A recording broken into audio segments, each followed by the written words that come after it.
देश के उपराष्ट्रपति का पद खाली हो गया है। जो 14वें उपराष्ट्रपति थे जगदीप धनखड़, उन्होंने अचानक इस्तीफा दे दिया। राजनीतिक गलियारों में बवाल मचाने का काम किया, यानी कि सियासी गर्माहट लाने का काम किया। हर कोई चौंक गया कि जगदीप धनखड़ ने अचानक ऐसा क्या हुआ कि अपने पद से इस्तीफा दे दिया, जबकि वो सुबह से सेशन में मौजूद थे।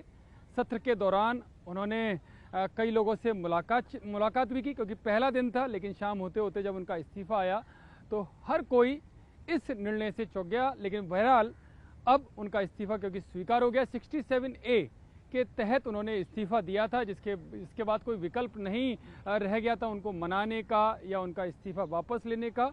तो इस वजह से उसके बाद गृह मंत्रालय के द्वारा नोटिफिकेशन जारी कर दिया गया। अब चुनाव आयोग ने भी तैयारियां देश के 15वें उपराष्ट्रपति के लिए, उसके चुनाव के लिए शुरू कर दी हैं। और इसके बाद अटकलें लगातार चल रही हैं, यानी कि अटकलें लगना शुरू हो गई हैं कि देश का 15वां उपराष्ट्रपति आखिरकार कौन होगा।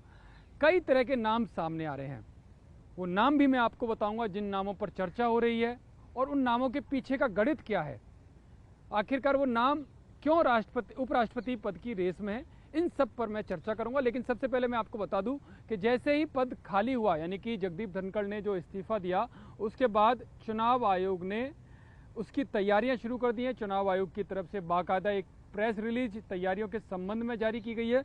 वो प्रेस रिलीज क्या है वो मैं आपको बता देता हूं। जो भारत के उपराष्ट्रपति पद के चुनाव के लिए जो केंद्रीय निर्वाचन आयोग है, उसके द्वारा साफ तौर पर प्रेस रिलीज जारी करके बताया गया है कि चुनावी तैयारियां शुरू कर दी गई हैं।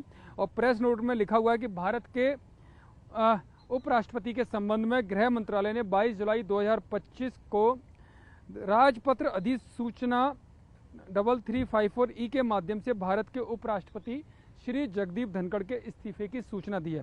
भारत निर्वाचन आयोग को अनुच्छेद 324 के तहत भारत के उपराष्ट्रपति पद के चुनाव को कराने का अधिकार प्राप्त है। यह चुनाव the presidential and vice presidential election act 1952 और उसके तहत बनाए गए नियमों the presidential and vice presidential election rules 1974 के अनुसार संपन्न होते हैं।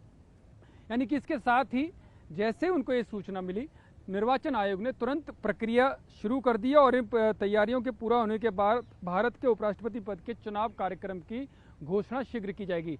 यानी कि जैसे ये तैयारियां शुरू हो जाएंगी, यानी कि चुनाव आयोग अपनी तैयारियां पूरी कर लेगा जो चुनाव से पहले की होती हैं, उसके बाद चुनाव से संबंधित नोटिफिकेशन जारी होगा। इस नोटिफिकेशन के तहत जो चुनावी प्रक्रिया का शेड्यूल होगा, उस शेड्यूल के बारे में बताया जाएगा कि कब नॉमिनेशन हो सकता है, कब नाम वापसी हो सकती है, कब वोट डाले जाएंगे। क्योंकि वोट राज्यसभा और जो लोकसभा के जो संसद सदस्य होते हैं उनको वोट डालने का अधिकार होता है उपराष्ट्रपति पद के लिए। तो ऐसे में जब ये शेड्यूल आएगा तो पक्ष की तरफ से भी, सत्ता पक्ष की तरफ से भी अपने नामों पर विचार किया जाएगा। विपक्ष भी हो सकता है अपना उम्मीदवार खड़ा करे। लेकिन फिलहाल जो गणित है उससे जाहिर है कि जो सत्ता पक्ष है उसको अपने कैंडिडेट को उपराष्ट्रपति बनाने के लिए बहुत ज़्यादा कड़ी मशक्कत करने की ज़रूरत नहीं है। उसमें एनडीए का सहयोग जरूर उनको लेना होगा। तो इसमें एक पेच ये भी है कि अब तक तो क्योंकि भारी मेजॉरिटी थी इससे पहले बीजेपी के पास, तो वो अपना कैंडिडेट राष्ट्रपति के लिए भी और उपराष्ट्रपति के लिए देते रहे। लेकिन अब क्योंकि एनडीए के जो सहयोगी दल हैं उनके समर्थन पर ये सरकार है, तो ऐसे में देखना होगा कि क्या वो सहयोगी दल भी चाहेंगे कि उनके दल का कोई नेता उपराष्ट्रपति पद पर विराजमान हो, उस पर उनका नेता खड़ा हो। तो ऐसे में एनडीए के बीच में भी राय ली जाएगी, यानी कि एक आम राय बनाने की, एक आम सहमति बनाने की कोशिश बीजेपी के द्वारा की जाएगी। क्योंकि बीजेपी तो यही चाहेगी कि उनकी पार्टी की तरफ से ही कोई कैंडिडेट हो। लेकिन एनडीए के कोई ना सहयोगी दल हैं, उनके भी मन में ये बात आ सकती है और इसका फायदा हो सकता है विपक्षी दल भी उठाने की कोशिश करें। यानी कि एक बड़ी रणनीति इस पर काम करेगी, सभी का मन टटोला जाएगा। क्योंकि अभी जब गवर्नर की जो लिस्ट आई थी उसमें एक नाम अशोक गजपति राजू का भी था। ये पहली बार था इतने सालों में जब से एनडीए की सरकार आई कि एनडीए के किसी सहयोगी दल के नेता को गवर्नर के लिए नॉमिनेट किया गया हो राष्ट्रपति भवन के द्वारा। तो अशोक गजपति राजू क्योंकि टीडीपी के नेता हैं और पूर्व मंत्री भी रह चुके हैं, उनका खासा अनुभव है। लेकिन बड़ी बात यही थी कि पहली बार ऐसा हुआ कि सहयोगी दल के नेता को गवर्नर के लिए मनोनीत किया गया, यानी कि अब वो शपथ आने वाले 1-2 दिन के बाद शपथ लेंगे। लेकिन इसी के साथ अटकलें भी शुरू हो गई हैं। जब गवर्नर बनाया जा सकता है सहयोगी दल का, तो सहयोगी दलों को आगे साथ रखने के लिए, संतुष्ट रखने के लिए उनके उपराष्ट्रपति, उनके किसी नेता के नाम का उपराष्ट्रपति पद के लिए भी चर्चा हो जा सकती है। बहरहाल ये बहुत सारे पॉइंट्स हैं जिन पर बीजेपी के जो आला कमान है वो एक एक करके आगे बढ़ेगा, सबसे रायशुमारी करेगा, क्योंकि सभी का साथ बेहद ज़रूरी होगा इस चुनाव के लिए और एनडीए की एकता के लिए, एनडीए की मजबूती के लिए भी आगे मैसेज देने के लिए। क्योंकि जो उपराष्ट्रपति धनखड़ हैं, उनका जब इस्तीफा हुआ तो उसमें यही बात निकल कर सामने आई। एंगल कई सारे हैं, लेकिन इसमें प्रमुख बात यही है कि उनकी जो एक्टिविटी थी उसकी वजह से जो केंद्र सरकार थी, यानी कि भारत सरकार, मोदी सरकार, वो भी कई सारे ऐसे मुद्दे आए, कई सारे ऐसे मोड़ आए जहां पर वो उन्हें असहज होना पड़ा केवल एक्टिविटी के कारण। क्योंकि जो जस्टिस वर्मा का केस है वो सरकार पहले ही साफ कर चुकी थी। जो बड़ा मामला आया पहले दिन देखने को मिला मानसून सेशन के, कि जस्टिस वर्मा का जो महाभियोग चलाया जाएगा उस वाले मामले में, तो वो लोकसभा में आएगा। लेकिन इसके बावजूद भी, ये मैसेज साफ होने के बावजूद भी जगदीप धनखड़ विपक्षी दलों से मिले। केवल मिले नहीं, उन्होंने उनके जो 63 सांसद थे अपोजिशन के राज्यसभा सांसद, उनका लेटर भी ले लिया और कानून जो नियम है या परंपरा है उसके अनुसार उनको संसदीय कार्य मंत्री को ये बताना था या सरकार के किसी बड़े मंत्री को भी बता देते अगर संसदीय कार्य मंत्री उस वक्त मौजूद नहीं थे या उनका संपर्क नहीं हो पाया। लेकिन उन्होंने ऐसा नहीं किया, उन्होंने सीधे चेयर पर आकर घोषणा की। लेकिन इसमें एक दूसरा पॉइंट ये भी था कि जगदीप धनखड़ ने केवल जस्टिस वर्मा का नाम का ऐलान नहीं किया, विपक्षी दलों से जो लेटर मिला उसमें जस्टिस शेखर यादव का भी नाम शामिल था। और ये सरकार को बड़ा इरिटेट करने वाला या उनको असेस करने वाला पॉइंट था, क्योंकि पहले ही सरकार की तरफ से साफ कर दिया गया था, कई सारे मुद्दों पर वरिष्ठ मंत्रियों के द्वारा साफ कर दिया गया था कि जस्टिस वर्मा का जो केस सरकार उठा रही है वो सुप्रीम कोर्ट की रिपोर्ट के बाद उठा रही है, यानी कि सुप्रीम कोर्ट से मिले निर्देश जो आए थे वो उस आधार पर कार्रवाई सरकार कर रही है। क्योंकि सरकार कहीं भी ये मैसेज देना नहीं चाहती कि न्यायपालिका और कार्यपालिका, यानी कि सरकार का कहीं भी कोई इंटरनल फाइट नजर आए या बाहर जनता में मैसेज जाए कि कार्यपालिका और न्यायपालिका आपस में भिड़े हुए हैं। लेकिन इसके बावजूद और साफ तौर पर यह भी मैसेज था कि जो जस्टिस शेखर यादव का केस है वो इससे अलग केस है, उस पर अलग से जांच होगी, सुप्रीम कोर्ट उस पर चीजें तय करेगा, तब जाकर सरकार उस पर आगे बढ़ेगी। लेकिन फिलहाल जस्टिस वर्मा के मामले में ये निर्देश सुप्रीम कोर्ट की तरफ से आ गए थे, क्योंकि इन्होंने जो कमेटी बनाई थी सुप्रीम कोर्ट ने, उसकी रिपोर्ट राष्ट्रपति को सौंपी गई और उसमें महाभियोग चलाने की भी अनुशंसा की गई, उसमें इस बात को भी रखा गया। तो ये वो केस थे जिस पर सरकार बैकफुट पर आते हुए दिखाई दी, केवल इस वजह से क्योंकि चेयर की तरफ से बिना उनकी जानकारी के अनाउंसमेंट कर दिया गया।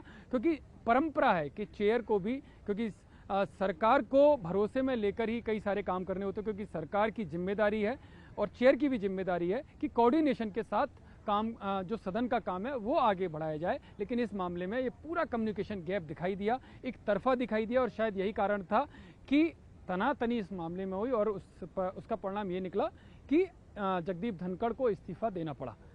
हालांकि इस्तीफा हो गया, अब जगह खाली हो गई, तो ऐसे में कई सारे नाम सामने आ रहे हैं, क्योंकि चुनाव आयोग ने भी तैयारियां शुरू कर दी और ऐसे में विपक्ष भी अपनी तैयारियां शुरू कर देगा। तो सत्ता पक्ष की तरफ से नाम कौन कौन आएंगे ये बड़ी बात होगी। हालांकि अभी इसमें संघ का भी एंगल रहेगा, क्योंकि जब ये भी चर्चा एक आ गई है कि जब बाहरी कैडर के व्यक्ति को लाओगे तो इसी तरह से घटनाएं सामने देखने को मिलेंगी। उसमें सतपाल मलिक पहला उदाहरण था, अब ये जगदीप धनखड़ भी दूसरा मामला है जिसमें इस तरह की बातें सामने आई हैं। तो इसमें आरएसएस का एंगल भी बड़ा मजबूती से सामने आएगा। तो सूत्र यही दावा कर रहे हैं कि आरएसएस के वरिष्ठ नेताओं से, वरिष्ठ प्रचारकों से बात करके ही अब बीजेपी अपने कैंडिडेट्स को नाम सामने लेकर आएगी। उसमें एनडीए के सहयोगी दलों से भी बातचीत की जाएगी, उनको भी भरोसे में लिया जाएगा। लेकिन इसमें 2-3 चीज़ें बड़ी ध्यान में रखनी होंगी। एक तो ये कि जिस तरह से जगदीप धनखड़ या सतपाल मलिक का जो केस सामने है, तो वो ऐसा कैंडिडेट हो जो विचारों पर काम करने वाला हो और वो सरकार का भरोसेमंद हो, और साथ ही जो नैतिक मूल्य हैं, जो परंपरा हैं, उनको समझकर आगे बढ़ने वाला इंसान हो, बहुत ज़्यादा एक्टिव ना हो। जिस तरह से धनखड़ साहब का बार बार सदन में रवैया देखने को मिलता था, वो उस तरह की एक्टिवनेस भी ना दिखाई दे और बैकग्राउंड अगर बीजेपी का कैंडिडेट अपनी तरफ से लाती है तो बैकग्राउंड संघ का हो, खासी उस खांटी पृष्ठभूमि का हो, जिससे सरकार और सदन दोनों के बीच में एक बेहतर तालमेल बना रहे। तो इनको ध्यान में रखकर आएगा। इसमें पहला नाम वरिष्ठ मंत्री हैं, रक्षा मंत्री राजनाथ सिंह, उनका नाम बेहद मजबूती के साथ सामने आ रहा है। एक मैसेज ये दिया जा सकता है कि राष्ट्रपति महिलाएं तो उपराष्ट्रपति भी महिलाओं, ये पहली बार ऐसा होगा कि दो, अगर ये कैंडिडेट चयन होता है तो ये भी मैसेज दिया जा सकता है कि राष्ट्रपति उपराष्ट्रपति दोनों महिलाओं। तो इसमें उत्तर प्रदेश की गवर्नर हैं आनंदीबेन पटेल या वित्त मंत्री निर्मला सीतारमन, इनका नाम सामने आ रहा है। अगर मुस्लिम कैंडिडेट्स नाम देना है तो इसमें मुख्तार अब्बास नकवी बहुत खांटी पृष्ठभूमि भी रखते हैं। संगठन बीजेपी संगठन में भी कई महासचिव हो, प्रवक्ता हो या दूसरे पद हों, अल्पसंख्यक मोर्चा के अध्यक्ष, वो सारी जिम्मेदारी बखूबी निभा चुके हैं। केंद्र में मंत्री रह चुके हैं, चाहे वो वाजपेयी सरकार हो या मोदी सरकार हो। एक बड़ा राजनीतिक अनुभव उनका रहा है, तो ऐसे में उनका भी एक नाम उनके सामने। इसके अलावा बिहार में आरिफ खान साहब हैं, उनका भी नाम है। तो ऐसे कई नाम हैं जो सामने आ सकते हैं। इसके अलावा ऐसे और भी कुछ नाम हैं जिन पर चर्चा हो सकती है, जिसमें शिवराज सिंह चौहान मध्य प्रदेश के पूर्व मुख्यमंत्री, केंद्र सरकार में वरिष्ठ मंत्री हैं, उनका भी नाम की चर्चा हो रही है। इसके अलावा हरियाणा के पूर्व मुख्यमंत्री और केंद्र सरकार में कैबिनेट मिनिस्टर हैं मनोहर लाल खट्टर, उनके नाम पर भी चर्चा हो रही है। इसके अलावा हो सकता है कि कुछ नाम ऐसे भी आए जो बेहद चौंकाने वाले हों, जो राज्यों में बड़ी भूमिका रखते हों, जो अभी पर्दे के पीछे हों, लेकिन जब चर्चा संघ के साथ होगी या एनडीए के सहयोगी दलों के साथ होगी तो वो नाम बड़े तेजी से सामने आ सकते हैं। उसमें कुछ गवर्नर भी हैं, जिसमें मनोज सिन्हा का नाम बड़ा तेजी से आगे बढ़ा है। तो मनोज सिन्हा, क्योंकि जम्मू कश्मीर के अभी लेफ्टिनेंट गवर्नर हैं, उनका नाम है। जनरल वीके सिंह जो सांसद रहे हैं, मंत्री रहे हैं और अभी मिजोरम के लेफ्टिनेंट गवर्नर हैं, उनके भी नाम की चर्चा हो रही है। इसके अलावा ऐसे जब चर्चा शुरू होगी, क्योंकि अभी तो पद खाली हुआ है, अचानक का ये घटनाक्रम है, तो पहले से सरकार ने कुछ सोचा नहीं होगा, ये तय है।